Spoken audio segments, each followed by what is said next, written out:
હું એવું કહું છું, બોલો પેટ્રોલ ના હોય ને બાઇકમાં તો બધી અંધશ્રદ્ધા લાગે દુનિયાનું કહું એ, પણ બાઇકમાં પેટ્રોલ પતી ગયું હોય તો બોલો વગર પેટ્રોલે હેડારું એ માતા. પણ એનો મતલબ એ નહીં કે હાથે કરીને પેટ્રોલ જ આપણે પુરાઈએ નહીં. હા શું ખોટું? ખુખાર મેલડીમાં કીધું છે કે પેટ્રોલ પુરાવાની જરૂર નહીં, તો એમાં ખુખાર મેલડી કોમ નહીં કરે, એ તો બંધ થઈ જશે તરત.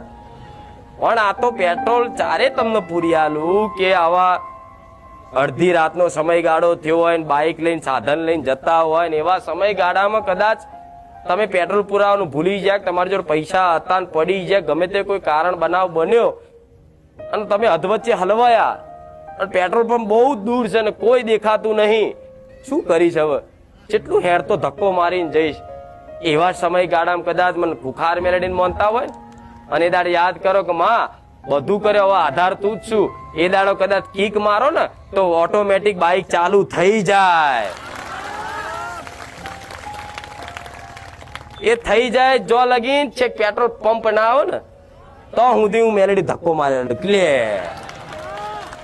હું માતા શું કરું, કોકના માણસને નિમિત્ત બનાવું, જોઈ લો સારો માણસ કોણ છે, સજ્જન માણસ કોણ છે, સેવાભાવી માણસ કોણ છે, એવા વ્યક્તિને હું મગજમાં વસી જાઉં અને એને મગજમાં વસીને તમારા એ રસ્તા પર એને જવાનું હોય બીજી જગ્યાએ અને તમે જો ઉભા હોય ને એ જગ્યા પર લઈને આવો હાથે કરી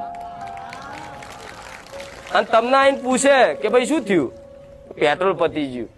અરે યાર મને ખબર નહીં, હું અચાનક ઓમ જોતો હતો ને બોલો ઓમ આવ્યો તમે મળ્યા, લે હેડો હું પેટ્રોલ લાયેલું છું ને તમારે બાઇક ચાલુ કરી આલું. એમ હું સાક્ષાત ના આવું બકરો લઈને ત્રિશુલ લઈને. નિમિત્ત બનાવો માણસ, શું બનાવવા? નિમિત્ત.